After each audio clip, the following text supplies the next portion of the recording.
Sa gitna ng payapang kabukiran, tahimik na namumuhay si Arya kasama ang kanyang pamilya. Ang kanilang simpleng tahanan ay nakatayo sa lupaing minana pa mula sa kanilang mga ninuno.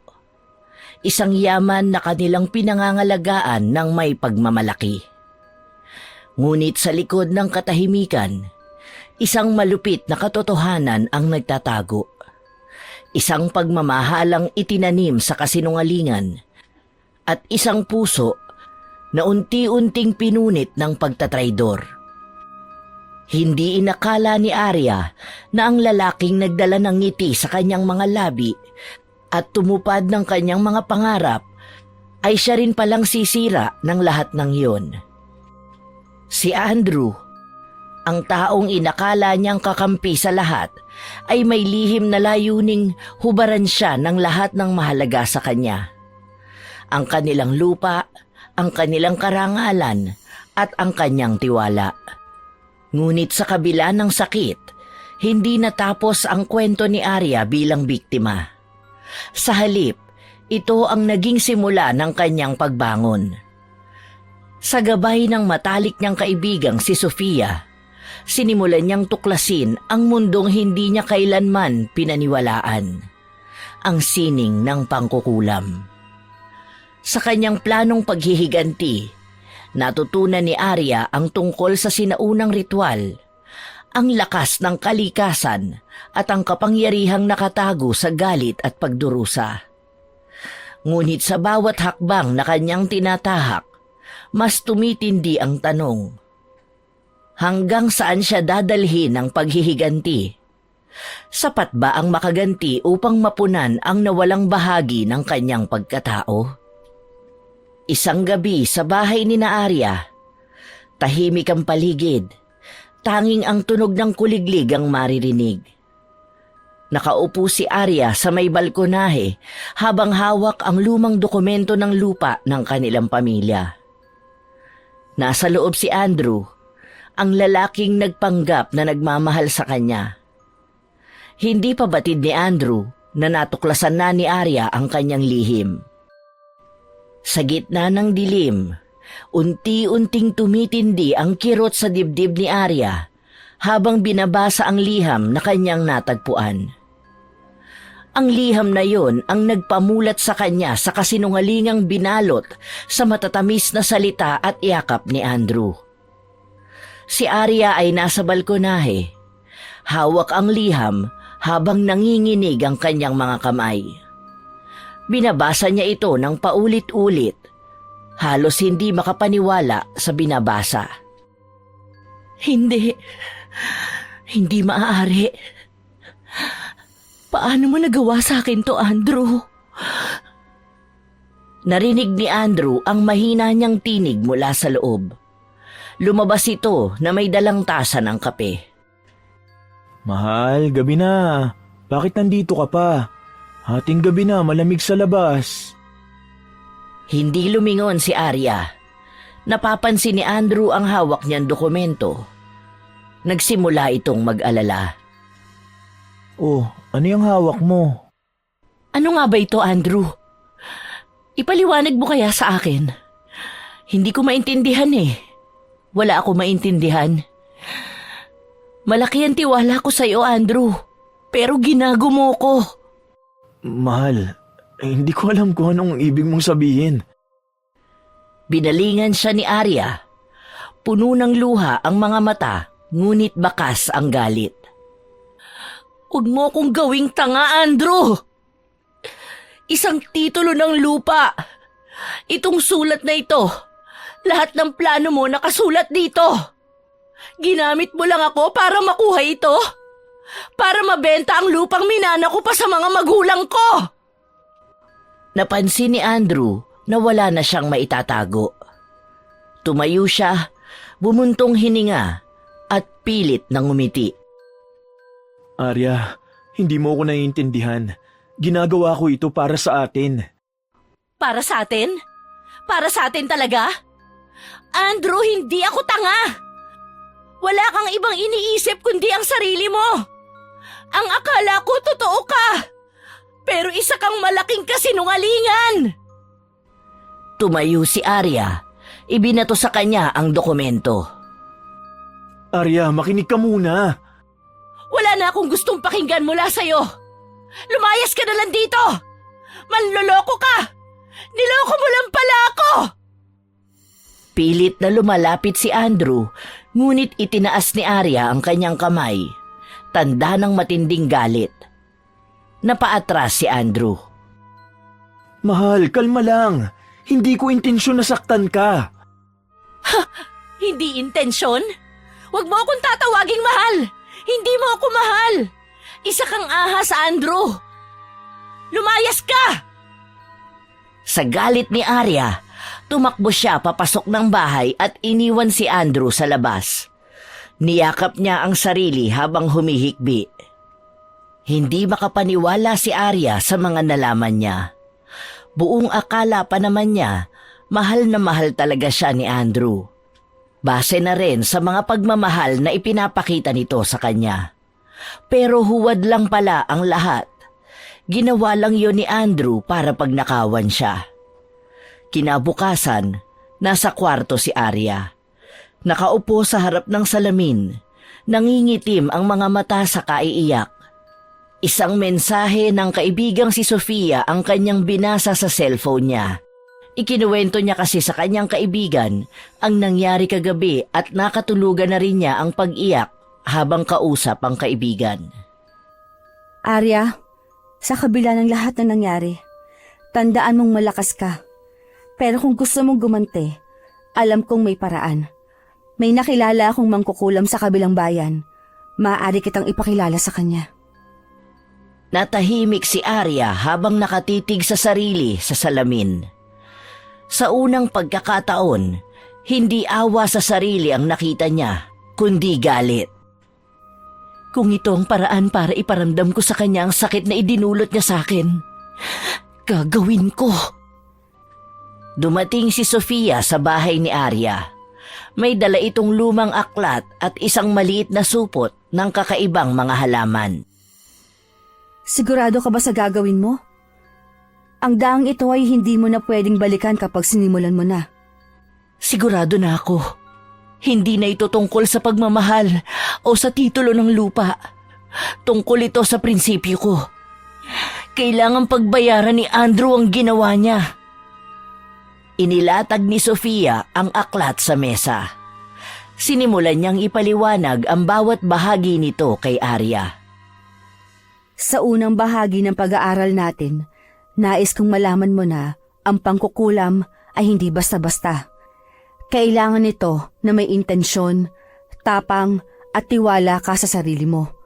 Kung kulang ang puso mo dito, baka ikaw mismo ang mapahamak. Tumango si Arya, determinado. Kinuha niya ang aklat at sinimulan nitong basahin. Pero gusto kong maintindihan mo, Arya, na ang landas na pinapasok mo ay hindi basta-basta. Hindi ito laro at hindi rin ito madaling balikan kapag sinimulan mo na. Alam ko, Sofia, pero kailangan kong maintindihan. Kailangan kong malaman ang lahat. Paano ito nagsimula? Bakit ito ginagawa? At ano ang kayang idulot nito? Tumango si Sofia at naupo sa tapat ni Arya. Binuksan niya ang aklat at isang matandang pahina ang lumantad. Puno ng kakaibang mga simbolo at larawan ng mga sinaunang nilalang. Ang pangkukulam, Arya, ay mas matanda pa kaysa sa anumang relihiyon na kilala natin ngayon. Sinasabing nagsimula ito sa mga sinaunang panahon, noong ang mga tao ay unang natutong makipag-ugnayan sa kalikasan. Kalikasan? Oo. Ang mga unang mangkukulam ay mga tagapangalaga ng kalikasan, mga healer, tagapag-alaga ng mga hayop, at tagapamagitan sa pagitan ng tao at ng espiritu ng lupa. Ginagamit nila mga halaman, bato at enerhiya ng kalikasan upang gamitin ng may sakit, protektahan ang kanilang komunidad at itaboy ang anumang masama. Hinawakan ni Sofia ang isang maliit na supot na puno ng tuyong dahon at inamoy ito bago ilagay sa mesa. Ngunit hindi laging mabuti ang naging gamit ng pangkukulam. Sa takot at galit, natutunan din nilang gamitin ang kapangyarihan para saktan ng iba. Kalaunan, naging instrumento ito ng paghihiganti, inggit at kapangyarihan. Napatingin si Arya sa mga simbolo ng aklat. Tumigil siya sa isang pahina na may larawan ng isang babae na tila nakapikit, may hawak na itim na kandila. At paano nila nagagawa yun? Paano nila nakokontrol ang ibang tao? Ay, ang kulam ay isang kombinasyon ng intensyon, ritual at enerhiya. Una, kailangan mong mag-isip ng malinaw kung anong layunin mo. Ang intensyon naman ang pinakamalakas na bahagi ng kulam. Kung ang intensyon mo ay masama, magdadala ito ng negatibong resulta. Hinawakan ni Sofia ang itim na kandila sa altar at sinindihan ito. Sunod ay ang ritual. Ang ritual ay parang tulay na nag-uugnay sa intensyon mo at sa enerhiyang nais mong ilabas. Ginagamit dito ang mga bagay tulad ng kandila, dugo, larawan o anumang may kaugnayan sa target mo. Ano ang enerhiya? Ang enerhiya ay ang lakas na nanggagaling sa kalikasan, sa tao at sa mga elemento. Sa bawat salita na binibigkas mo sa ritual, hinihigop mo ang enerhiyang ito para idirekta sa layunin mo. Ngunit tandaan mo, Arya, na ang enerhiya ay hindi nawawala. Kung anong ilalabas mo, babalik rin to sa'yo. Madalas ay mas malakas pa. Napaisip si Arya sa sinabi ni Sofia. Tumayo siya at lumapit sa altar. Tinitigan ang kandila habang nag-aalab ang apoy nito. Kailan ito naging masama? Kailan nagsimula ang paggamit ng kulam bilang instrumento ng kasamaan? Noong nagkaroon ng kasakiman at takot sa puso ng mga tao. Sa bawat sibilisasyon, may mga kwento ng mga mangkukulam na ginamit ang kanilang kaalaman upang maghiganti, mangapi o makuha ang gusto nila. Isa sa mga pinakakilalang kwento ay nagmula sa Europa, sa panahon ng mga witch trials. Dito, maraming tao ang napilitang gumamit ng kulam upang ipagtanggol ang kanilang sarili laban sa mga mag-uusig. Sa Asia naman, may mga ritual na ginagamit upang itaboy ang mga espiritu, ngunit minsan, sinasamantala ito upang magdala ng sumpa. At dito sa atin, kailan nagsimula ang pangkukulam dito? Matagal na, bago pa dumating ang mga mananakop. Ang ating mga ninuno ay may mga sariling paraan ng paggagamot at pakikipag-ugnayan sa kalikasan. Ngunit nang pumasok ang relihiyon, itinuring nilang masama ang mga ganitong gawain. Kaya ang mga may alam nito ay nagtatago hanggang sa unti-unting naging lihim na sining. Tumahimik si Arya. Kita sa kanyang mukha ang pagninilay at bahagyang takot. Ikaw, Sofia, kailan mo natutunan ang lahat ng ito? Bata pa lang ako. Itinuro na ito ng lola ko. Siya ang huling tagapagmana ng aming pamilya. Hindi ko sana ituturo to sa'yo, pero alam kong kailangan mo ito. Pero Arya, gusto kong malaman mo na may presyo ang lahat ng ito. Anong ibig mong sabihin? Ang kulam, mabuti man o masama ang layunin, ay laging may kapalit. Ang enerhiyang ginagamit mo ay uhugutin mula sa sarili mo. Kalaunan, mararamdaman mo ang pagod, ang kirot at ang lungkot. Kung hindi mo babantayan ang sarili mo, maaaring maubos ka.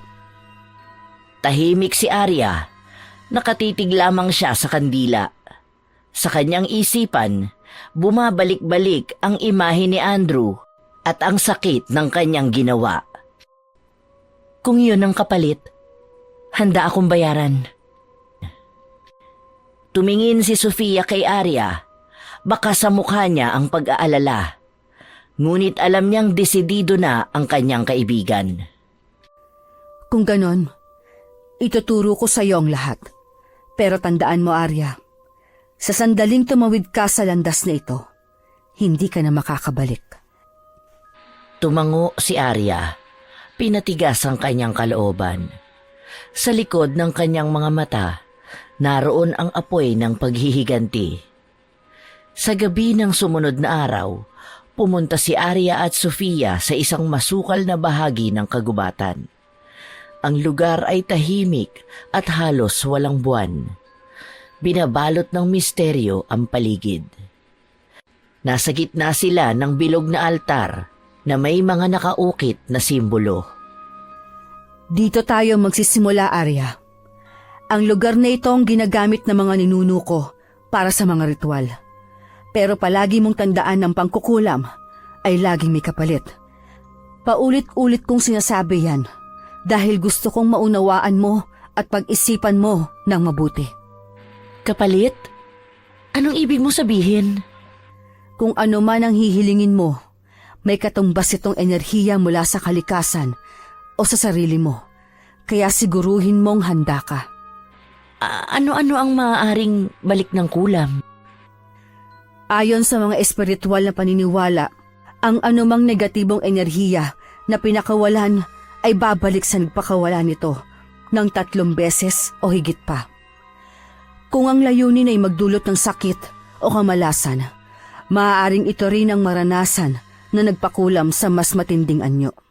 Kahit matagumpay ang kulam, maaaring makaranas ang nagpakulam ng guilt o moral na pagdududa.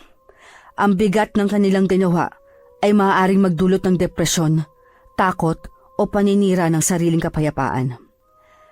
Ang madalas na pakikisalamuha sa negatibong enerhiya ay maaaring magdulot ng espiritual na pagkapagod o pagkawala ng balanse. Maaaring maramdaman ng nagpakulam ang parehong sakit o epekto na nais niyang ipataw sa kanyang biktima, lalo na kung nagkamali sa ritual o hindi tama ang intensyon. Sinasabing ang ilang kulam ay may kabayaran sa anyo ng enerhiya o kalusugan ng nagpakulam. Kung ginamit ang espiritu o nilalang sa ritual, maaaring magalit ang mga ito kung hindi naging wasto ang proseso o kung hindi na isakatuparan ng kanilang kabayaran. Sa mga mas komplikadong kulam, maaaring magdulot ito ng atensyon mula sa mas malalakas na espiritu o nilalang na posibleng magdala ng sumpa sa nagpakulam. Dahil din sa madilim na intensyon, maaaring masira ang mga relasyon sa pamilya, kaibigan o komunidad. Kapag nalaman ng iba ang ginawa, maaaring mawala ng respeto o tiwala ang nagpakulam.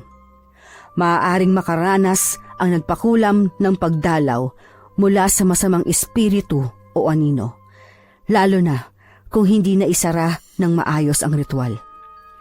Ang pagkakabit sa madilim na enerhiya ay maaaring magdulot ng pagkawala ng proteksyon mula sa positibong espiritual na puwersa. Kung ang target ay may malakas na proteksyon o may sariling espiritual na lakas, maaaring bumalik ang kulam sa nagpakulam. Tinatawag ito sa ibang paniniwala bilang balik kulam. Ang paggamit ng kulam ay madalas ikinukonsiderang delikado at mapanganib dahil sa mga balanse ng enerhiya sa mundo. Sa maraming paniniwala, mas mainam ang pagpapatawad at pagsasara ng sugat kaysa paghihiganti. Tahimik na tumango si Arya. Ang bigat-bigat pala. Makakaya niya kaya yun? Pero hindi ba't ito naman ang gusto niya? Ang makaganti kay Andrew? Masakit na malamang nagpapanggap lang pala ang lalaking mahal mo na mahal ka para sa titulo ng lupa niyo. Yun ang hindi niya matanggap. Bakit pa ba siya nagdadalawang isip? Hindi na. Kayang-kaya niya itong lahat at gagawin niya ang lahat para makapaghiganti siya at maiparanas niya kay Andrew ang sakit na ipinaranas din ito sa kanya.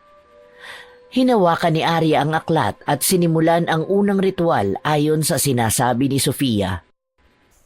Una, kailangan buksan mo ang iyong sarili sa espiritu ng galit.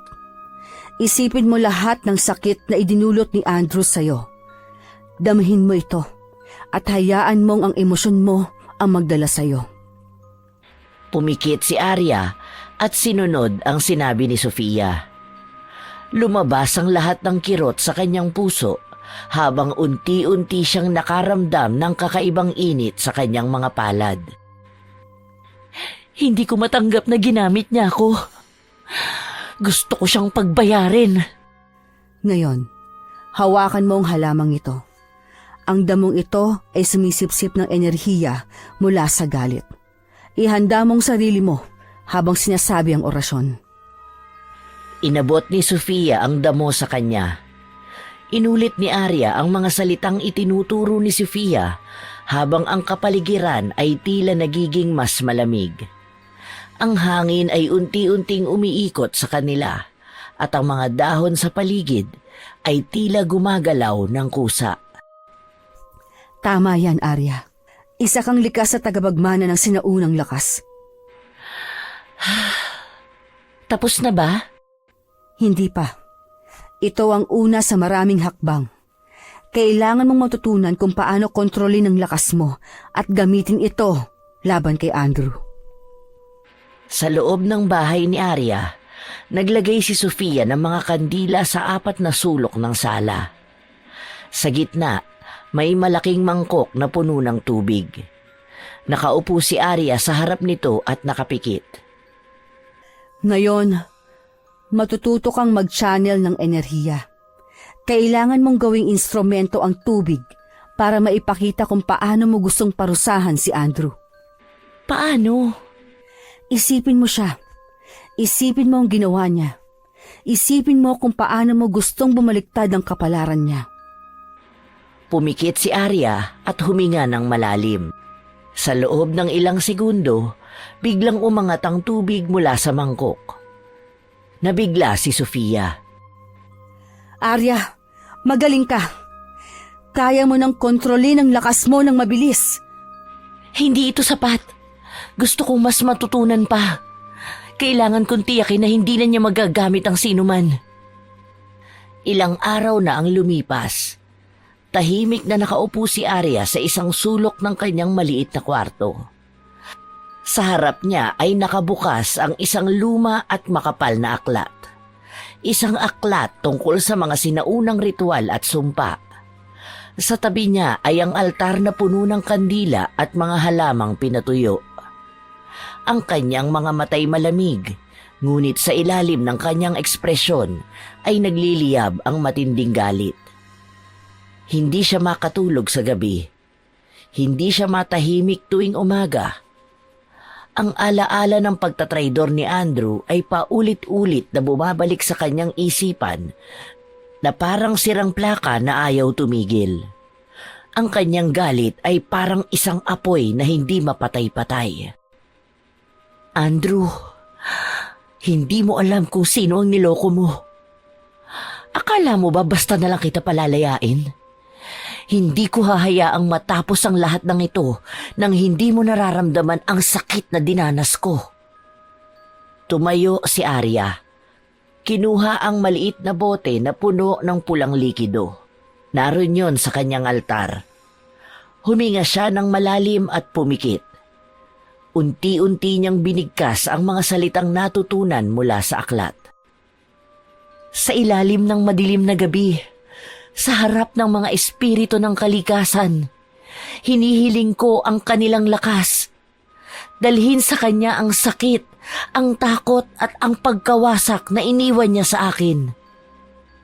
Nagsimulang umikot ang hangin sa kanyang silid na parang may gumagalaw na hindi nakikita. Ngunit imbes na matakot si Arya, ay nanatili siyang matatag. Binuksan niya ang kanyang mga mata at sa isip niya, malinaw ang imahe ni Andrew. Habang binibigkas ni Arya ang kanyang sumpa, tila ramdam ni Andrew ang epekto nito. Hawak niya ang bote ng alak, ngunit napansin niyang unti-unting namamatay ang mga ilaw sa kanyang sala. Lumamig ang paligid at nagdulot ito ng kakaibang takot sa kanya. Masarap ba, Andrew? Ang maramdaman ng malamig na yakap ng takot? Simula pa lang ito. Hindi pa rito nagtatapos ang lahat. Nakikita ni Arya sa kanyang isipan ang reaksyon ni Andrew. Ang takot sa mukha nito at ang pagpapanik nito sa nangyayari. Narinig niyang tila sumisigaw si Andrew mula sa kawalan, ngunit wala siyang pakialam. Itinuon niya ang buong lakas niya sa ritual. Kailangan mong malaman, Andrew, na ang bawat galit at sakit na nararamdaman ko ay babalik sa iyo ng doble. Sa bahay ni Andrew, bumagsak ang mga gamit. Mga upuan, mesa at mga baso. Narinig ni Arya ang ingay nito mula sa kanyang isipan at ito'y nagbigay sa kanya ng bahagyang kasiyahan. Ngunit hindi yon sapat para sa kanya. Alam niyang may mas mabigat pang paghihiganti na darating. Bumalik si Arya sa altar at huminga ng malalim. Lumapit siya sa bintana ng kanyang kwarto. Tiningnan ang madilim na gabi. Sa kanyang mga mata, naroon ang tapang, ngunit sa ilalim nito'y ang sugat na hindi kayang hilumin ng simpleng ganti. Andrew, maghanda ka. Hindi mo pa nakikita ang lahat ng kaya kong gawin. Nanatili siyang nakatingin sa labas, tila may hinihintay. Sa isip niya, muling naglaro ang mga alaala, ang mga ngiti ni Andrew, ang mga halik nito, ang mga pangakong binaliwala. Ang bawat detalyeng yon ay nagpalalim ng sugat sa kanyang puso, at bawat sugat ay lalong nagpapatibay sa kanyang determinasyon. Kinabukasan, bumalik si Andrew sa bahay ni Arya. Napansin niyang tahimik ang paligid. Tila may mabigat na enerhiya. Kumatok siya ng paulit-ulit ngunit walang sumasagot. Sa wakas, bumukas ang pinto at lumitaw si Arya na malamig ang tingin sa kanya. Arya, kailangan natin mag-usap. Hindi sumagot si Arya. Tumalikod siya at naglakad papasok. Iniwang nakabukas ang pinto. Sumunod si Andrew. Kita sa mukha nito ang kaba. Alam kong galit ka pero hindi dapat ganito. Bigyan mo naman ako ng pagkakataong magpaliwanag oh. Humarap si Arya. Ang mukha'y walang bakas ng awa. Sa halip, puno ito ng galit na matagal na niyang kinikimkim. Magpapaliwanag ka? Ano pa bang dapat mong sabihin, Andrew? Na ginamit mo ko? Na hindi mo ko minahal kahit kailan? Na wala kang ibang iniisip kundi ang titulo ng lupa namin? Arya, hindi ganoon. Hindi ganon? Huwag mo na akong lokohin, Andrew. Nabasa ko na ang plano mo. Alam ko na ang lahat. Napahinto si Andrew. Hindi makatingin ng diretso kay Arya. Halatang naguguluhan ito kung paano isasalba ang sarili. Oo, sige. Tama ka. Ginamit kita. Pero sa simula lang. Arya, nagbago ang lahat nung nakilala kita ng lubos. Minahal kita. Totoo ang naramdaman ko sa'yo. Minahal? Paano ka nagmahal? Sa pamamagitan ng pagsisinungaling? Sa pamamagitan ng pagtatraidor? Unti-unting tumulo ang luha ni Arya. Ngunit bakas pa rin ang matinding galit sa kanyang mga mata. Lumapit siya kay Andrew. Halos isang dangkal na lang ang pagitan ng kanilang mga mukha. Hindi ko kailangan ng paliwanag mo. Hindi ko kailangang marinig ang kasinungalingan mo. Ang kailangan ko lang ay makitang bumaliktad ang buhay mo. Natigilan si Andrew. Sa unang pagkakataon, naramdaman niya ang lamig sa boses ni Arya na tila hindi na ang dating babaeng minahal niya. Arya, hindi mo kailangan gawin to. Ano mang iniisip mong gawin, alam kong hindi ikaw yan. Huminga ng malalim si Arya. Tinapunan si Andrew ng matalim na tingin. Alam mo ba, Andrew? Noon hindi ko rin akalaing kaya kong maging ganito. Pero salamat sa'yo, natutunan ko kung paano maging malakas. Iniwan ni Arya si Andrew sa sala. Naglakad siya patungo sa kanyang kwarto at saka isinara ang pinto ng malakas. Naiwan si Andrew na nakatulala tila pinagsisisihan ang lahat. Gabi na. Nasa loob ng isang lumang kubo sa kagubatan si Arya at Sofia. Sa gitna ng silid, may altar na puno ng mga kandila at kakaibang kagamitan. Nakaabang si Sofia habang inaayos ni Arya ang mga halamang gagamitin sa ritual. Arya, sigurado ka bang handa ka na? Ang ritual na ito ay hihigit sa anumang ginawa mo noon. Kapag nagkamali ka, baka ikaw ang magbayad sa mas malaking kapalit. Alam ko ang ginagawa ko, Sofia. Kung ito ang kailangan para maramdaman ni Andrew ang sakit na dinanas ko, handa akong gawin ang lahat. Tahimik na tumango si Sofia.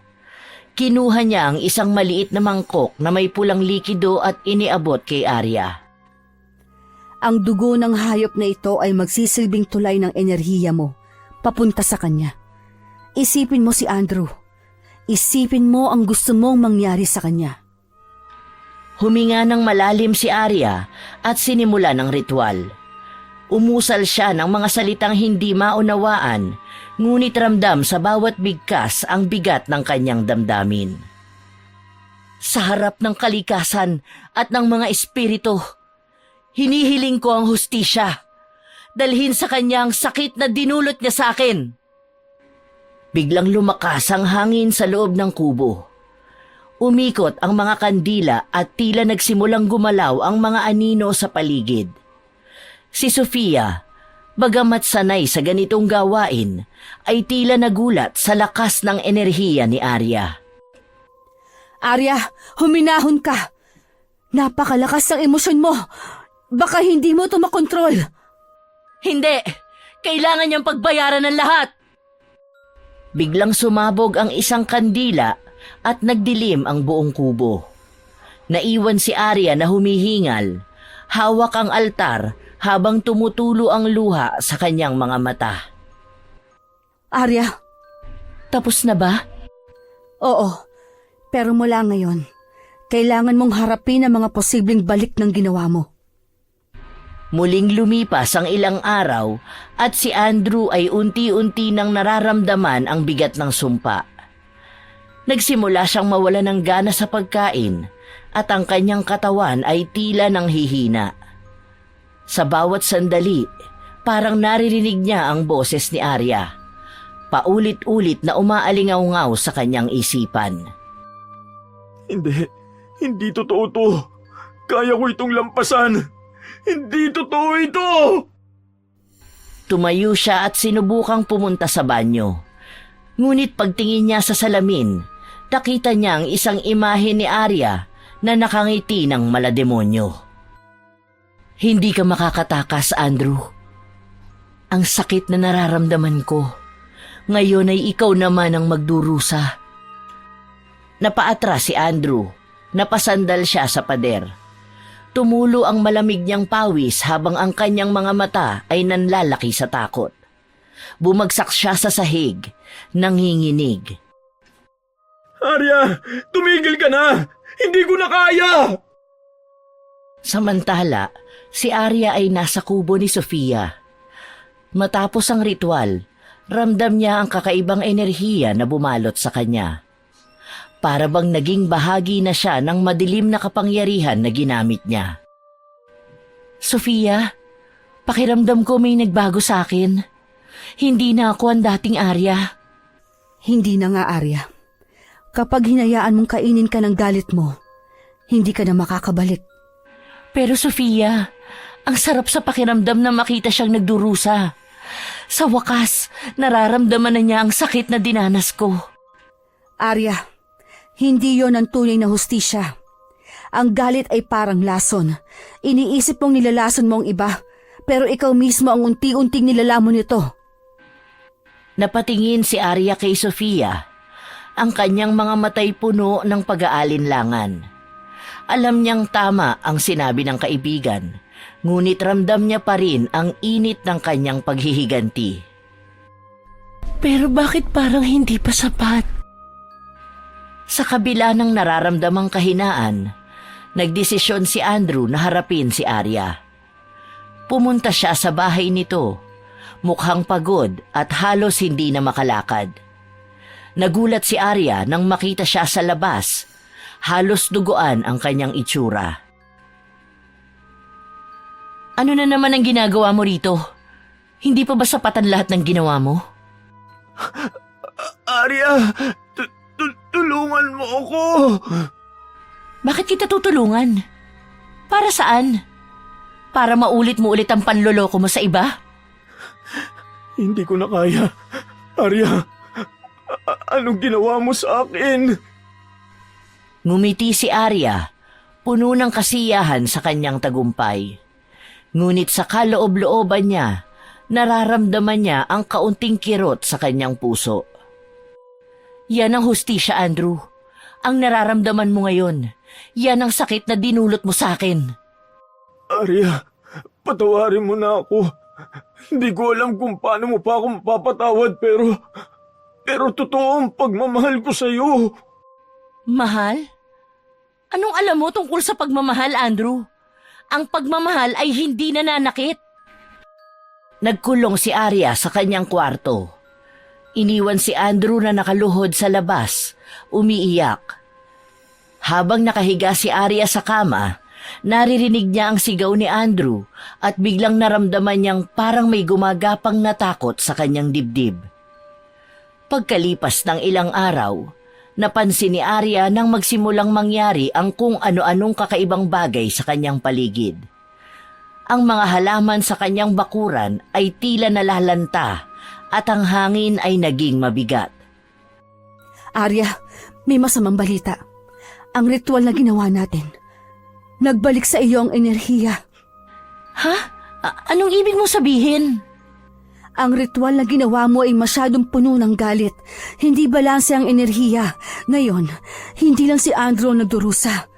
Pati ikaw. Napahinto si Arya.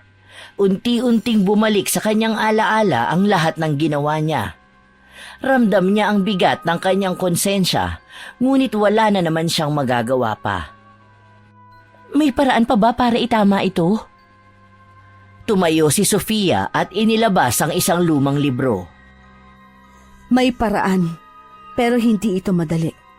Kailangan mong isakripisyo ang bahagi ng sarili mo. Sa loob ng bahay ni Arya, ang kapaligiran ay tila binabalot ng bigat ng kanyang desisyon. Si Sofia naman ay seryosong nakatingin kay Arya, hawak ang lumang aklat ng mga ritual. Sa labas, naririnig pa rin ang mahihinang pag-ungol ni Andrew. Arya, kailangan mo magdesisyon. Ang sumpa ay hindi basta-basta mawawala.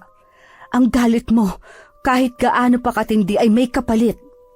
Pero Sofia, paano ko siya mapapatawad? Paano ko basta nalang kakalimutan ang lahat ng ginawa niya? Hindi ko sinasabing kalimutan mo, Arya. Pero kung patuloy kang kakapit sa galit, ikaw din ang sisira sa sarili mo. Tingnan mo na lang ang paligid mo, mga halaman mo, ang ilaw sa bahay mo. Lahat nalalanta, nagdidilim. Tumingin si Arya sa paligid. Napansin niyang totoo ang sinabi ni Sofia.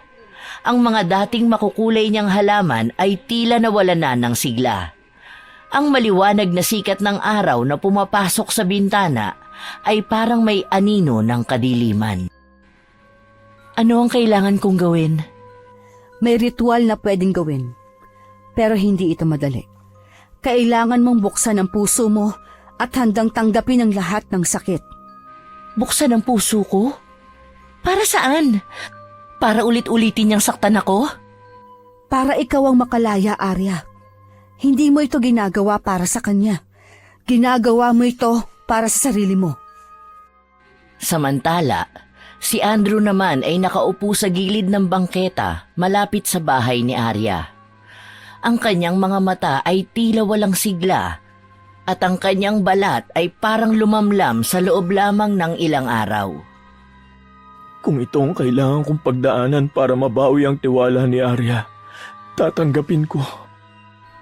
Maya-maya pa ay dumaan si Tio Lando, isa sa mga kapitbahay ni Arya.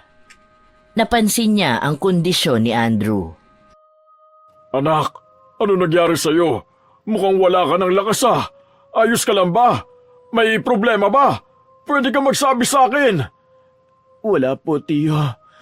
Ginagawa ko lang ang dapat kong gawin. Alam mo ba kung anong sinasabi ng mga tao dito? Na may nangyayaring kakaiba kay Arya.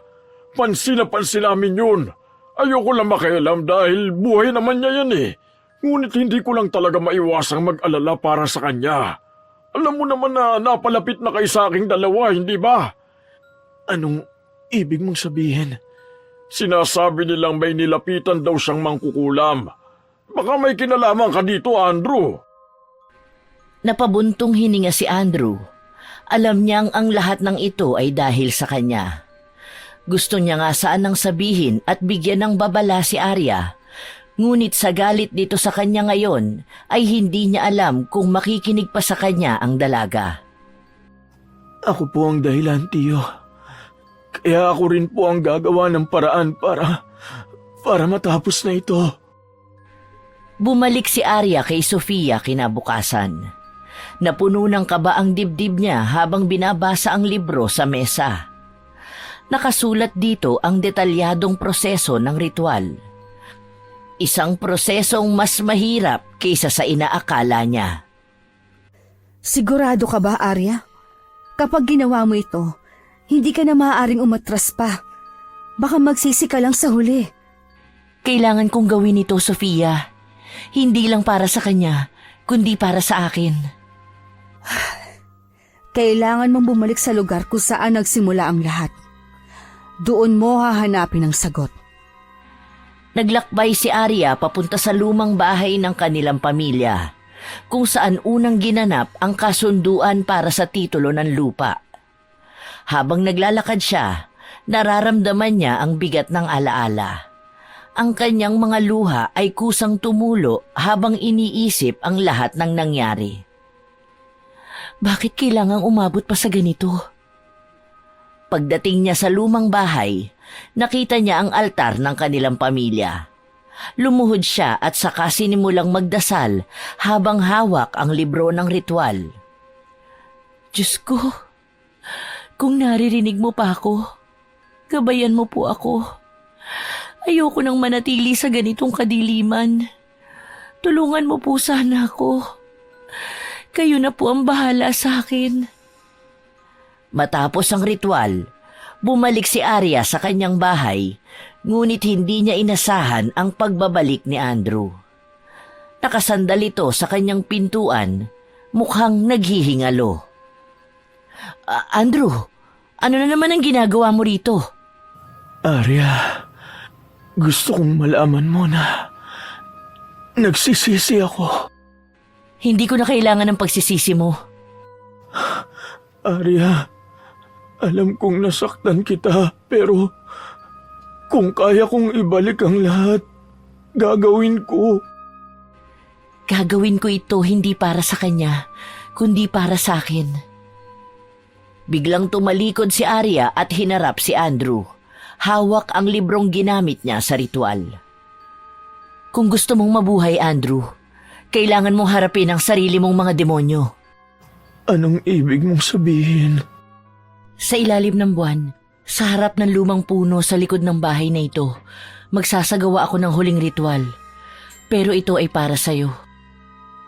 Natigilan si Andrew, ngunit sa kabila ng takot, tumango siya. Alam niyang ito ang huling pagkakataon para maitama ang lahat. Gabi na at tahimik ang paligid. Tanging ang ilaw ng bilog na buwan ang nagbigay ng liwanag sa madilim na bakuran sa likod ng bahay ni Arya. Naroon sina Arya at Andrew, parehong kinakabahan sa susunod na mangyayari. Andrew, uulitin ko ang sinabi ko. Kapag nagsimula na ang ritual, wala nang atrasan. Kahit anong mangyari, kailangan mong manatiling nakatayo rito.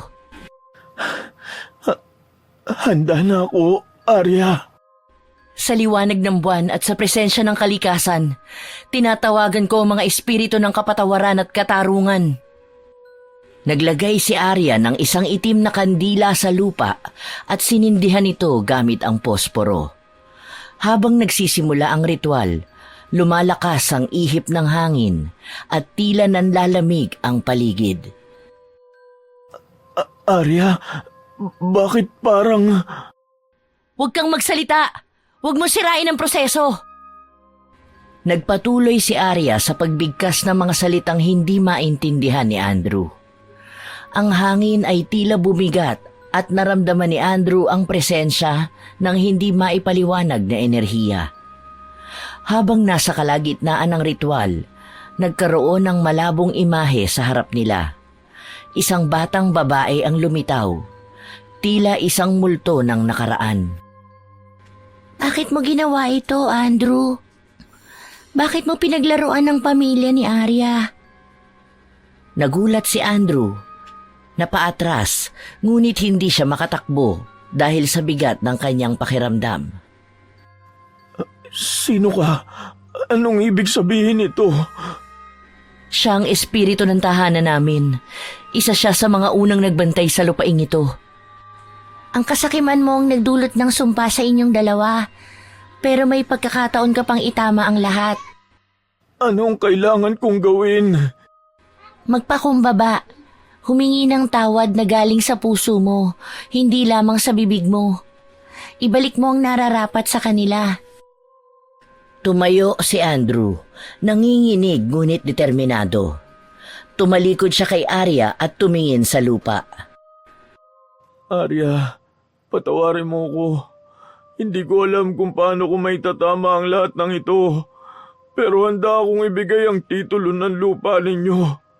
Handa akong magsimula ulit kahit wala akong kasiguraduhan kung matatanggap mo pa akong muli. Napahinto si Arya. Naramdaman niyang may pagbabago sa tinig ni Andrew. Hindi na ito puno ng kasinungalingan tulad ng dati.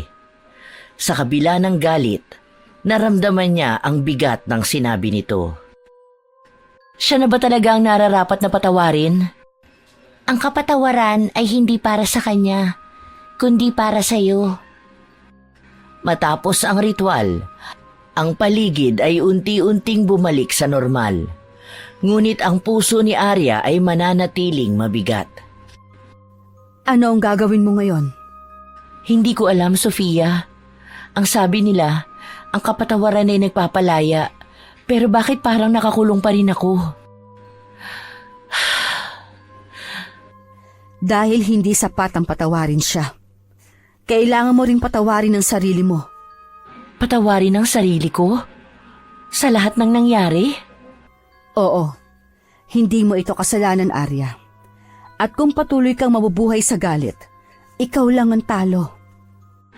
Sa mga salitang yon, tumayo si Arya at naglakad patungo kay Andrew. Nakaupo ito sa lupa, mukhang nawala na ng lakas. Tumingin ito sa kanya, ngunit hindi umimik. Andrew, wala akong pangakong makakalimutan ko ang lahat ng ginawa mo. Pero sisikapin kong patawarin kita. Hindi para sa iyo, kundi para sa akin. Tumango si Andrew at sa unang pagkakataon sa loob ng ilang araw na lumipas, naramdaman ni Arya ang katahimikan sa kanyang puso. Lumipas ang 2 linggo mula nang maganap ang ritual. Sa kabila ng desisyon ni Arya na patawarin si Andrew, nararamdaman niyang may kakaiba sa kanyang katawan at isip. Madalas siyang nakakaramdam ng matinding pagod at sa gabi, pinabangungot siya ng mga nakakatakot na imahe. Mukha kang pagod na pagod, Arya. Hindi ka na naman ba nakatulog? Hindi ko alam, Sofia. Parang may bumabalik sa akin. Madalas ako managinip ng mga kakaibang bagay. Parang tinatawag ako ng kung ano. Tinatawag? Ha? Sino? Hindi ko alam. Pero parang may mga boses na bumubulong sa akin. Ang sabi nila, hindi ko raw matatakasan ang ginawa ko. Arya, baka naman epekto to ng ritual. Baka may hindi ka nasunod. Sinunod ko ang lahat, Sofia. Pero bakit parang ako ang nasusumpa ngayon? Ito na ba yung sinasabi mo na dapat ako mag-ingat? Kasi kung ito na yun, baka nga binabalikan na ako ng karma. Huwag ka naman magsalita ng ganyan. Oo nga't hindi maganda ang ginawa mo. Kahit na sabihin pa nating bumabawi ka lang naman sa ginawang pananakit sa'yo. Biktima ka lang rin at wala kang kasalanan sa ginawa mo kay Andrew. Sa sumunod na gabi, muling nagkaroon ng kakaibang karanasan si Arya. Habang natutulog, biglang nanigas ang kanyang katawan. Hindi siya makagalaw at tila may mabigat na presensya sa kanyang dibdib. Sino ka? Anong gusto mo sa akin? Hindi sumagot ang presensya. Ngunit naramdaman niyang tila may malamig na kamay na dumapo sa kanyang leeg. Nagsimula siyang mahirapang huminga. Nang magising siya, pawis na pawis si Arya at hinahabol ang kanyang hininga. Tumingin siya sa salamin at napansin ang mga marka sa kanyang leeg, parang iniwan ng isang kamay. Diyos ko, ano bang nangyayari sa akin? Nagpasya si Arya na magpatulong na sa isang albularyo upang alamin ang dahilan ng kanyang mga nararanasan. Kinabukasan, dumiretso si Arya sa bahay ng albularyo. Puno ng kaba ang kanyang dibdib habang kinukwento ang mga kakaibang nangyayari sa kanya. Ang mga ritual na ginawa mo ay may kalakip na malaking responsibilidad, Arya. Ang kulam ay hindi laruan. Kapag hindi mo isinara ang pinto, babalik ito sa'yo. Pero sinunod ko naman ang lahat. Sinigurado kong tama ang mga hakbang na ginawa ko. Hindi lang pisikal na hakbang ang kailangan. Ang puso mo, Arya. Puno pa din ito ng galit. Ang galit na yun ang dahilan kung bakit hindi nagsara ang pinto. Paano ko ito maitatama? Kailangan mong harapin ang iyong mga takot at itakwil ang galit sa iyong puso. Pero tandaan mo na ang pagdadaanan mong proseso ay masakit at mahirap. Pag-uwi ni Arya, mas naging matindi pa ang kanyang nararanasan. Sa tuwing tititigan niya ang kanyang sarili sa salamin, tila may ibang mukha ang sumasalamin sa kanya. Isang madilim at galit na bersyon ng kanyang sarili. Arya, mukhang wala ka sa ayos ha. May problema ba? Wala ito, Andrew. Ayos lang ako. Huwag kang magsinungaling. May kinalaman ba ito sa ritual na ginawa mo? Oo, Andrew. Pero hindi ko alam kung paano ito matitigil. Pakiramdam ko, parang ako ang minumulto ngayon. Kung ano man ang kailangan mong gawin, nandito lang ako para tumulong. Kahit ikaw ang dahilan kung bakit ako napunta sa ganitong sitwasyon? Oo, Arya. Kahit anong mangyari, susuportahan kita. Sa kabila ng sinabi ni Andrew, naramdaman ni Arya na kailangan niyang mag-isa sa laban na ito. Hindi sapat ang suporta ng ibang tao upang maibalik ang kanyang kapayapaan. Isang gabi, nagpasya si Arya na bumalik sa lugar kung saan nila ginawa ang ritual. Bitbit niya ang isang itim na kandila at mga halamang gamot mula sa albularyo. Alam niyang ito na ang huling pagkakataon upang itama ang lahat. Sa liwanag ng buwan, binabalik ko ang sumpang ito. Hindi ko nahahayaang lamunin ako ng aking galit. Sinindihan niya ang kandila at binigkas sa mga salitang ibinigay ng albularyo. Ngunit habang ginagawa ito, naramdaman niyang tila may puwersang umaagaw sa kanya. Hindi mo ako maaangkin! Sa kabila ng hirap, nagpatuloy si Arya. Hanggang sa unti-unting nawala ang bigat sa kanyang katawan at ang malamig na presensyang nakapalibot sa kanya. Kahit na tila nawala ang bigat sa katawan ni Arya matapos ang ritual, patuloy pa rin siyang nakakaramdam ng kakaiba sa kanyang paligid. Parang may sumusunod sa kanya. Sa tuwing nag-iisa siya, may naririnig siyang mahihinang bulong at iabag ng mga paa. Sino yan? Walang sumagot. Paglingon niya, wala namang tao. Ngunit biglang bumukas ang gripo ng mag-isa at nahulog ang isang tasa mula sa mesa. Hindi mo ako kayang takutin! Tumayo siya ng tuwid. Ngunit ang mabilis na pagtibok ng kanyang puso ay hindi maitatanggi. Sa kanyang isipan, bumabalik ang babala ng albularyo. Ang galit mo ang nagiging daan para makapasok ang madilim na enerhiya. Kinabukasan, nagbalik si Arya sa albularyo. Halos hindi na siya makakain at makatulog dahil sa mga nangyayari. Hindi ito tungkol sa ritual, Arya. Ang nasa paligid mo ngayon ay bunga ng hindi mo pa rin pagtatapos sa galit mo. Paano ko matatapos ang galit ko kung hindi ko pa rin matanggap ang lahat? Kailangan mong magpatawad. Hindi lang sa kasalanan ng ibang tao, kundi pati sa sarili mo. Hindi mo kayang magpatuloy kung patuloy mong ikinakadena ang sarili mo sa nakaraan. Susubukan ko.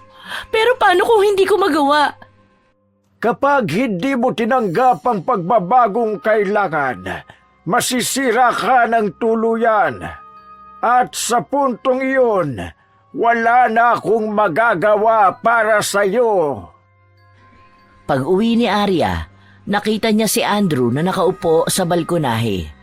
May dalang mga bulaklak at kahon ng tsokolate. Malinaw sa mukha nito ang pagsisisi. Arya, kailangan natin mag-usap. Wala na tayong dapat pag-usapan pa, Andrew. Hindi mo ba kayang bigyan ng pagkakataon ng sarili mo na bumangon mula dito? Paano mo nasabing may karapatan ka magsalita ng ganito? Matapos mo ko sirain. Alam kong hindi ko na mababawi ang ginawa ko. Pero kaya kong magsimulang muli kung papayagan mo lang ako. Hindi mo kailangan magsimula muli, Andrew. Ako ang kailangan magsimula ulit. Nang wala ka. Umalis si Arya at iniwang nakatayo si Andrew. Hawak ang bulaklak na dahan-dahang nalalanta. Sa kabila ng pagsisikap ni Arya na magpatawad, mas tumitindi ang kanyang mga nararanasan. Sa kalagitnaan ng gabi, bigla siyang nagigising na tila may mabigat na kamay sa kanyang balikat. Madalas niyang nakikita sa panaginip ang sarili niyang nasa gitna ng kadiliman, hinahabol ng isang anino. Arya, bakit hindi ka muna magbakasyon? Baka kailangan mo lang ng ibang kapaligiran, yung bago, yung nakaka-relax ba? Hindi ito tungkol sa lugar, Sofia. Parang nasa loob ko na mismo ang problema. Napatingin siya sa salamin habang kausap si Sofia. Sa salamin, bigla niyang nakita ang isang madilim na anyo sa likuran niya. Napabitaw siya sa telepono at napasigaw. Dahil sa paulit-ulit na panggagambala kay Arya, nagpasya siya na muling balikan ang lugar kung saan ginawa ang ritual. Dala niya ang huling mga gamit na iniwan ng albularyo at ang lahat ng lakas ng loob na kaya niyang buuin. Ito na ang huli. Hindi kita hahayaang magtagumpay. Sinindihan niya ang kandila at binigkas ang panalangin ng pagpapalaya. Ngunit habang ginagawa niya ito, naramdaman niya ang biglang pagbigat ng hangin. Parang hinahabol siya ng madilim na puwersa. Kaya ko ito! Kaya kong palayain ang sarili ko! Sa wakas, isang malakas na sigaw ang lumabas mula sa bibig ni Arya at biglang lumiwanag ang buong paligid. Nang tumahimik ang lahat, naramdaman niyang parang nabunutan siya ng tinik. Tapos na. Sana. Ngunit habang pauwi siya, may naramdaman na naman siyang kakaiba. Parang may anino pa rin na sumusunod sa kanya. Napabuntong hininga si Arya. Sa pagkakataong yon, alam niyang hindi pa tapos ang laban. Sa paglipas ng mga araw, akala ni Arya ay tuluyan na siyang nakalaya sa sumpa.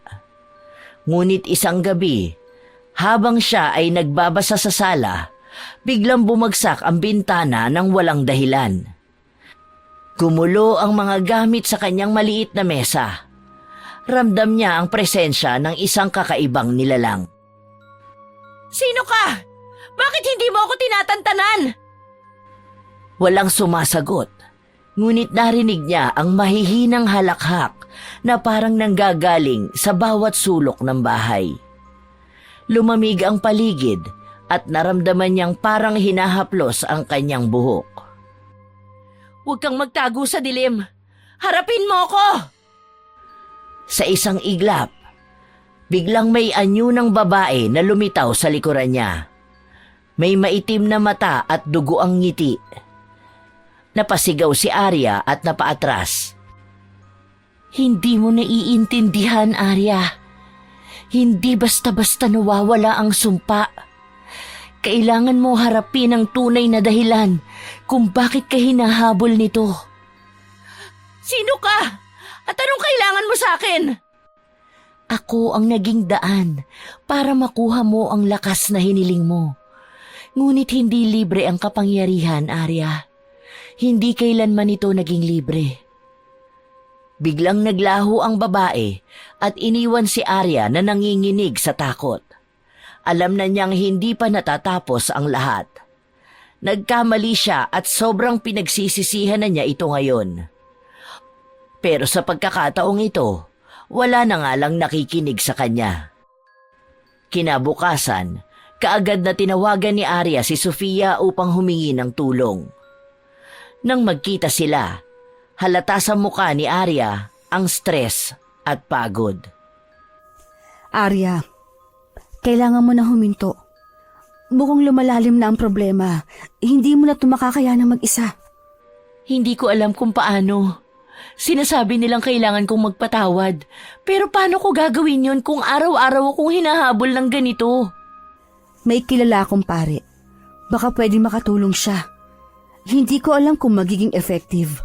Pero ang mahalaga naman, nasubukan natin ang lahat ng paraan, hindi ba? Gagawin ko kahit ano, Sofia. Ayoko ng ganito. Pumunta si Arya at Sofia sa simbahan upang kausapin si Father Mateo. Isang pari na kilala sa pagsasagawa ng exorcism. Sa unang tingin pa lang, napansin na ni Father Mateo ang bigat ng dinadala ni Arya. Anak, ramdam ko ang galit at takot sa puso mo. Hindi mo ito madadala mag-isa. Dapat mo nang bitiwan ang galit na nararamdaman mo para umusad ka at magpatuloy sa buhay. Hindi ko alam kung paano ko sisimulan, Father. Sinubukan ko naman ang lahat. Ang tunay na pagsisimula ay nasa pagtanggap. Tanggapin mo na hindi mo na makokontrol ang lahat at kailangan mong magsimula na sa iyong pananampalataya. Ano ang dapat naming gawin, Father? Una, magdasal tayo. Pagkatapos, kailangan nating linisin ang lugar ni Arya. Ngunit higit sa lahat, Arya, kailangan mong bitiwan ang galit na bumabalot sa puso mo. Nagpunta sina Father Mateo, Sofia at Arya sa bahay ni Arya upang magsagawa ng ritual ng paglilinis. Sinindihan nila ang mga kandila sa bawat sulok ng bahay at nagdasal ng sama-sama. Sa ngalan ng Ama, ng Anak at ng Espiritu Santo, nililinis namin ang tahanang ito sa lahat ng masasamang espiritu at negatibong enerhiya. Habang nagaganap ang ritual, biglang may malakas na hangin na dumaan sa loob ng bahay. Ang mga kandila ay halos mamatay at narinig nilang muli ang malalim na halakhak. Hindi mo ako maitataboy ng ganito lang, Arya. Isa kang mahinang nilalang. Hindi ako mahina! Hindi mo na ako madadala! Biglang lumiwanag ang paligid at naramdaman ni Arya ang biglang paggaan ng kanyang dibdib. Ngunit alam niyang hindi pa rin ito ang katapusan. Matapos ang ritual, nagpasya si Arya na harapin na si Andrew muli. Alam niyang ito ang isa sa mga bagay na kailangan niyang gawin upang tuluyang mapalaya ang sarili. Kailangan ko tong gawin. Arya, bakit ka nandito? Gusto ko lang sabihin na pinapatawad na kita. Salamat. Bagamat masakit pa rin ang alaala ng kanilang nakaraan, naramdaman ni Arya ang kakaibang kaluwagan sa kanyang puso. Naibigay na niya ang pagpapatawad na matagal nang inaasam at hinihingi ni Andrew. Ngayon, kailan kaya siya matatahimik? Sa mga sumunod na linggo, unti-unting bumalik ang normalidad sa buhay ni Arya. Wala na ang anino, wala na ang bulong. Ngunit sa kabila nito, alam niyang malaki pa ang kailangang pagdaanan upang tuluyang makalimot at maghilom. Kumusta ka na? Mas maayos na, Sofia. Hindi ko man mabago ang nakaraan. Alam kong kaya kong baguhin ang hinaharap. Ngunit habang tumatawa silang dalawa, sa sulok ng mata ni Arya, nakita niya ang isang pamilyar na anino. Biglang bumalik ang kaba sa kanyang dibdib. Ramdam ni Arya ang pangingilid ng mga luha sa kanyang mga mata. Heto na naman ang takot na pilit niyang kinakalimutan at tinatakasan. Hindi pa rin tapos. Matapos ang ilang linggong tahimik na buhay, unti-unti muling naramdaman ni Arya ang presensya ng anino. Ang hangin sa bahay ay biglang lumalamig tuwing gabi at ang mga gamit ay tila gumagalaw ng mag-isa.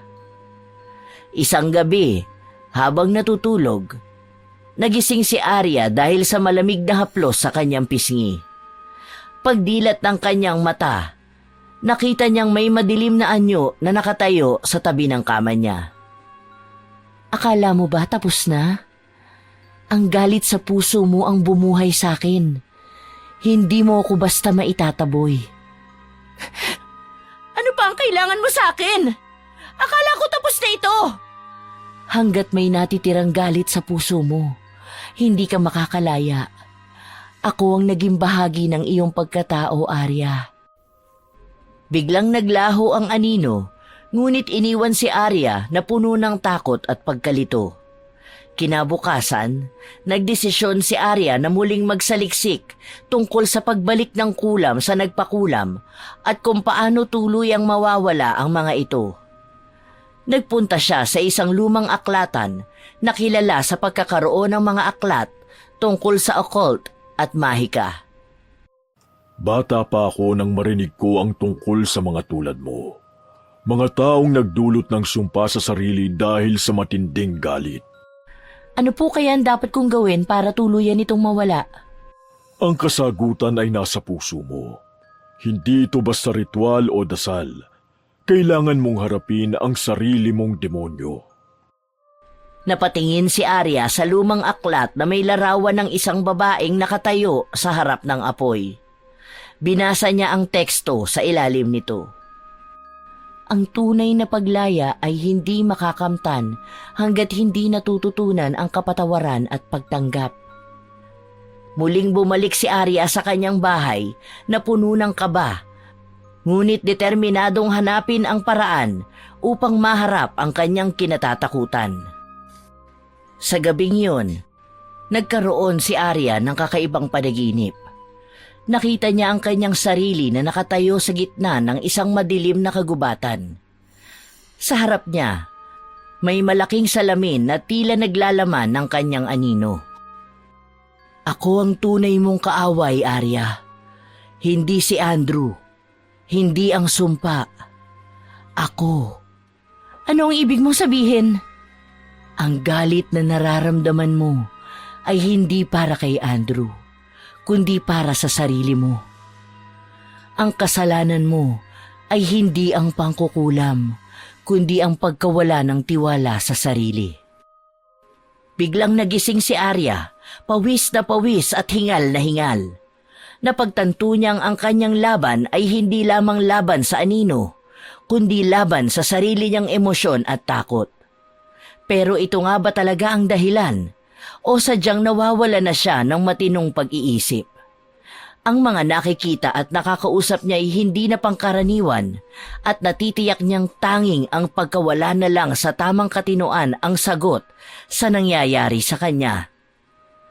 Kinabukasan, pumunta si Arya sa isang retreat center na inirekomenda ni Sofia.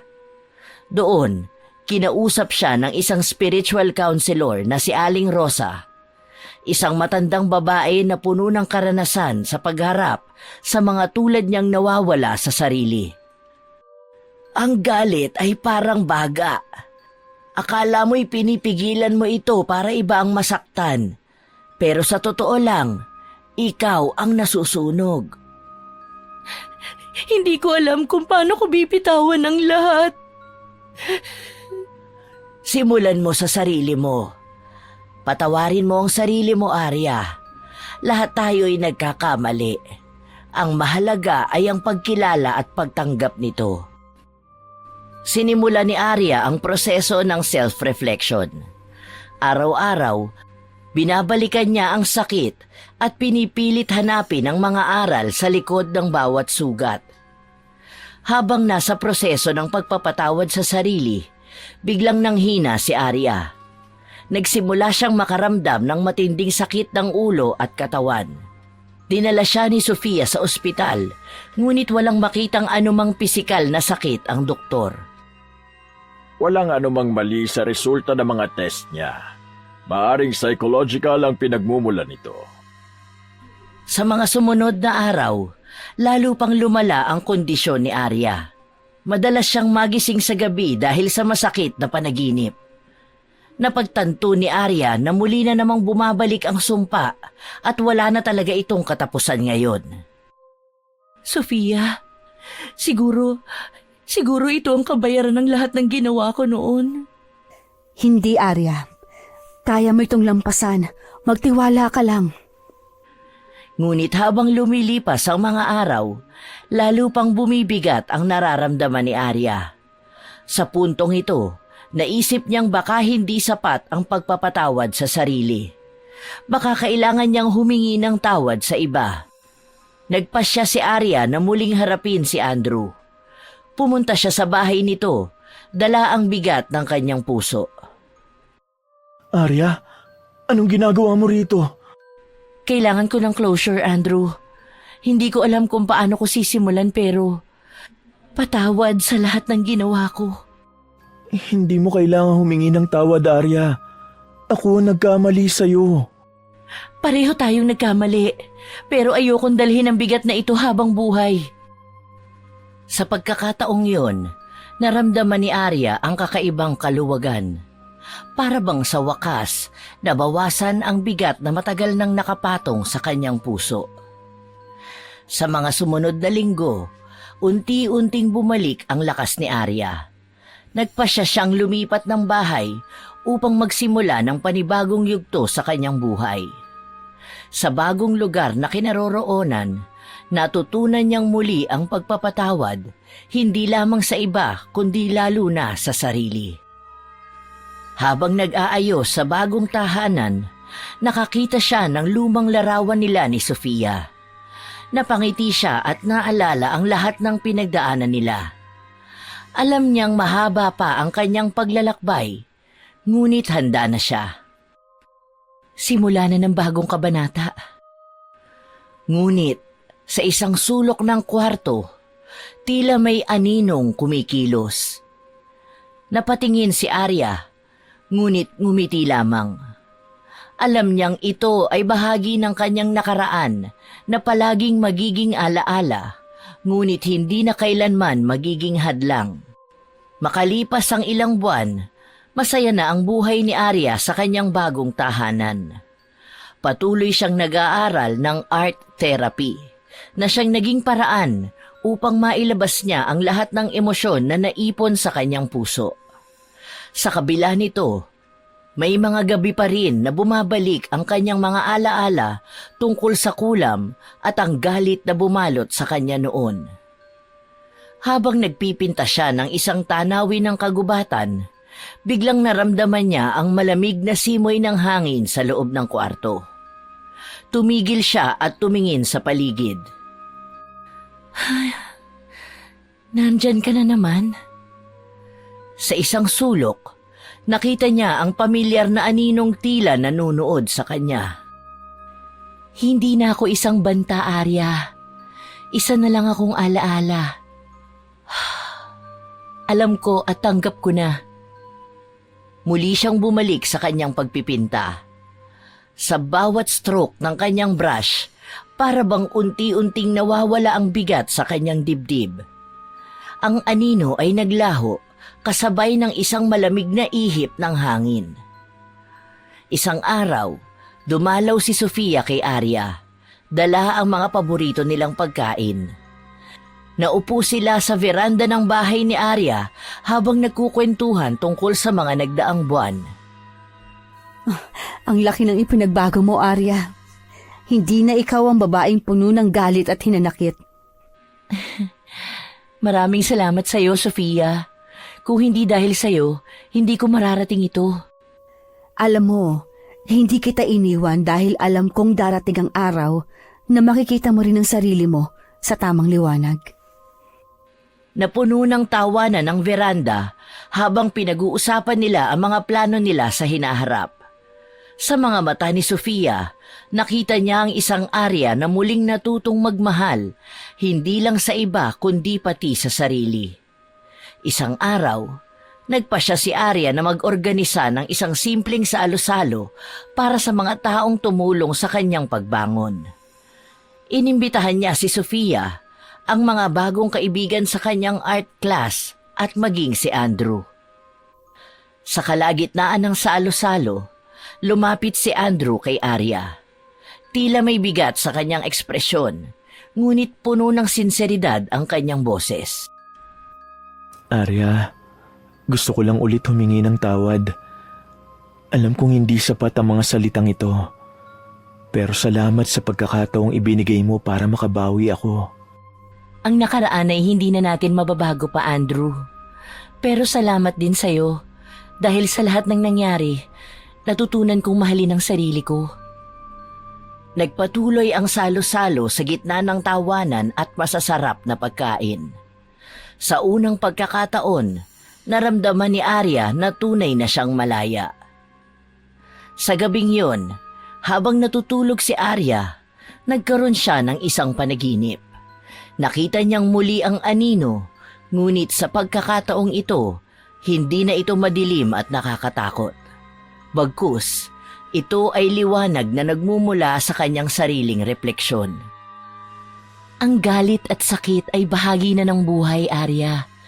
Ngunit natutunan mong gawing lakas ang kahinaan.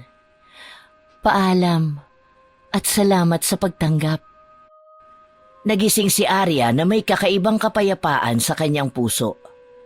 Alam niyang sa wakas, tuluyan na niyang napalaya ang kanyang sarili.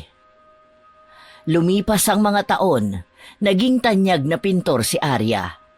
Ang kanyang mga likha ay puno ng kwento ng pag-ibig, pagkawala at muling pagbangon. Sa isang eksibisyon, inilabas niya ang kanyang pinakabagong obra na pinamagatang Liwanag sa Anino. Ang ganda ng kwento sa likod nito. Ano ang inspirasyon mo? Isang paalala na kahit sa pinakamadilim na bahagi ng ating buhay, palaging may liwanag na naghihintay. Sa likod ng kanyang isip, nakita niyang muli ang kanyang nakaraan. Hindi bilang isang bagay na dapat kalimutan, kundi bilang pundasyon ng kung sino siya ngayon. Isang taon ang nakalipas mula nang buksan ni Arya ang kanyang eksibisyon na Liwanag sa Anino.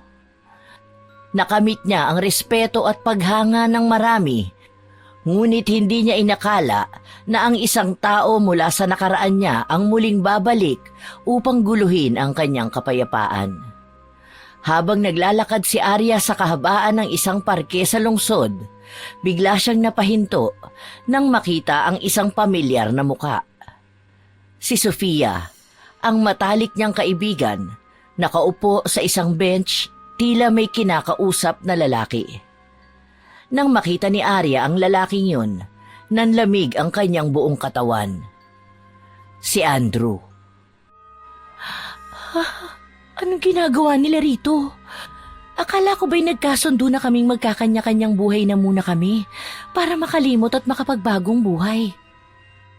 Lumapit si Arya, puno ng kaba at pagtataka ang kanyang mukha. Nang makita siya ni Sofia, agad itong ngumiti, ngunit may bahid ng pagkailang sa kanyang ekspresyon. Arya, ang tagal na nating hindi nagkikita. Bakit kayo magkasama? Kailangan natin mag-usap, Arya. Wala na tayong dapat pag-usapan, Andrew. Hindi ba't napatawad na kita? Yun na yun. Tama na. Huwag mo na akong guluhin pang muli. Arya, hindi ito tungkol sa nakaraan. May mga bagay kang kailangang malaman.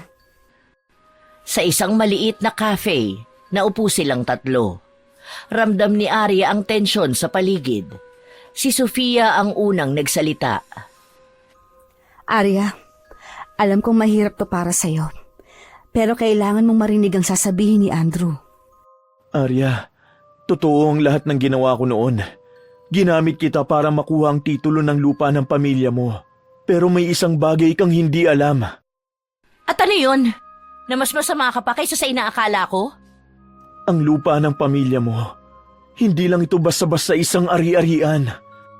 Arya, ang lupang yon ay may itinatagong lihim na hindi mo alam.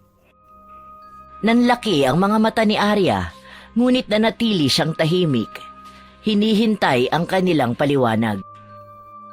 Ang lupaing yun ay tinuturing na banal sa inyong angkan. May kapangyarihan ito at ang kapangyarihang yun ang dahilan kung bakit nagkaroon ka ng kakayahang gumamit ng kulam. Ano? Hindi totoo yan! Totoo ito, Arya. Nalaman ko ito nang magsimula akong mag-research tungkol sa lahi mo. Ang lupa ay isang tagapagmana ng kapangyarihan. Sino man ang magmay-ari nito ay nagiging tagapagtaguyod ng kasaysayan at kapangyarihan ng inyong angkan. Nabaling ang tingin ni Arya kay Andrew. Ang mga matay nag-aapoy. Kaya pala, lahat ng ginawa mo noon ay para lang sa kapangyarihan? Oo, pero hindi ko alam kung gaano ito kalalim. At ngayon, ang lupa mo ay nasa peligro. Anong ibig mong sabihin? Ang mga taong pinagbentahan ko ng lupa, hindi sila ordinaryong mamimili. Isa silang organisasyong naghahangad ng kapangyarihang yon. At ngayon, natunto nila kung sino ang tagapagmana ng lupa. Kailangan mong malaman na ang pagbalik ng kulam sa iyo noong mga nakaraang buwan ay maaaring konektado sa misteryo ng inyong angkan at sa lupain yun. Napagtanto ni Arya na ang pagbalik ng kulam sa kanya noong mga nakaraang buwan ay maaaring konektado sa misteryo ng kanilang angkan at sa lupaing yun. Kinabukasan, nagbalik si Arya sa probinsya upang muling bisitahin ang lupain ng kanyang pamilya. Sa tulong ni Sofia at Andrew, sinimulan niyang alamin ang buong katotohanan tungkol dito. Hindi ko akalaing ganito kalaki ang papel ng lupaing ito sa kasaysayan ng inyong angkan. Hindi ko rin alam. Ang akala ko, isa lang itong simpleng ari-arian na minana ng pamilya ko. Pero hindi ito simpleng lupa, Arya. Isa itong pamana ng kasaysayan at kapangyarihan. At nasa iyo ngayon ang tungkuling protektahan ito. Biglang umihip ang malakas na hangin. Narinig nila ang mga kaluskos mula sa paligid. Tila may mga matang nagmamasid sa kanila. Nararamdaman mo rin ba yun? Oo, parang hindi tayo nag-iisa. Biglang lumabas ang ilang lalaki mula sa dilim. May mga hawak na armas. Sila ang grupo na bumili ng lupa kay Andrew. Ang kanilang intensyon, bawiin ang lahat ng kapangyarihang nasa dugo ni Arya. Nagkaroon ng tensyon at mapanganib na sagupaan sa gitna ng lupain. Sa kabila ng takot, ginamit ni Arya ang kaalaman niya sa kulam upang labanan ang mga kalaban. Hindi niyo makukuha ang lupain ito! Ito ay bahagi ng kasaysayan ng aming pamilya! Sa tulong ni Sofia at Andrew, nagawa nilang mapalayas ang mga kalaban. Ngunit bago umalis ang lider ng grupo, nag-iwan ito ng babala. Hindi pa ito ang katapusan, Arya. Ang kapangyarihan mo ay hindi sapat upang kami pigilan. Pagkatapos ng laban, naupo si Arya sa gitna ng lupain. Ramdam ang bigat ng bagong responsibilidad na iniwan sa kanya. Sa mga sumunod na buwan, nagdesisyon si Arya na protektahan ang lupa ng kanilang pamilya. Tinuruan niya ang sarili na mas lalong maunawaan ang kahalagahan ng pamana ng kanilang angkan. Kasabay nito, natutunan niyang patawarin na ng tuluyan ng sarili at tanggapin ang tulong ni na Sofia at Andrew. Nakatayo si Arya sa gitna ng kanyang lupain, nakatingin sa liwanag ng araw na sumisikat mula sa likod ng kabundukan. Sa kanyang mga kamay ay hawak niya ang talisman ng kanyang lola, tanda ng kanyang bagong tungkulin bilang tagapagmana ng kapangyarihan. Hindi ko inaasahan na dito magtatapos ang lahat, ngunit alam kong ito ang simula ng mas malaking laban. Ang liwanag ng araw ay nagbigay buhay sa lupaing tila nagbibigay respeto sa bagong tagapangalaga nito. Para kay Arya, natapos na ang madilim na bahagi ng kanyang buhay. Ngunit sa katotohanan, ito ay simula pa lamang.